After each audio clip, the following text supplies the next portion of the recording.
Hello বন্ধুরা, কেমন আছো তোমরা সবাই? আজকে বাসায় আয়োজন করা হয়েছে Sichuan spicy dumpling in chili oil. আরেকটা ফ্লেভার ছিল শ্রিম ডাম্পলিং স্যুপ। তো প্রথমে আমি স্পাইসি ডাম্পলিং ইন চিলি অয়েলটাই ট্রাই করব। অলরেডি খুব মারাত্মক একটা স্মেল আসতেছে, যা কিনা খুব দারুণ লাগছে। খেয়ে দেখি কেমন। বিসমিল্লাহ।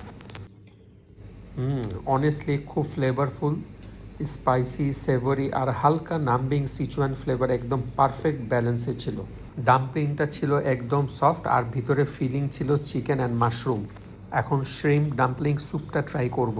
এগুলো প্রত্যেকটা আইটেমে আমার ওয়াইফ খুব যত্ন করে বাসায় রান্না করেছে আমার জন্য। এখন শ্রিম্প ডাম্পলিং স্যুপটা খেয়ে দেখি কেমন। ডাম্পলিং স্যুপটা মাশাল্লাহ খুবই ফ্লেভারফুল আর কমফোর্টিং ছিল। এখন ডাম্পলিংটা খেয়ে দেখি কেমন।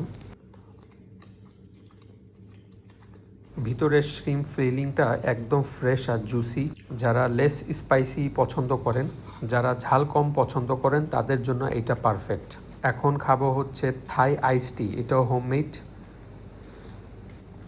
একদম রিফ্রেশিং। এই ডেজার্টটাও বাসায় বানিয়েছে। এই ডেজার্টটা 2টা লেয়ারে করা হয়েছে, চকলেট আর কফির কম্বিনেশনে। খেয়ে দেখি কেমন। ও হো হো হো হো হো, অনেক মজা। তো নেক্সট ভিডিওতে আবার দেখা হবে। Till then bye, take care, tata.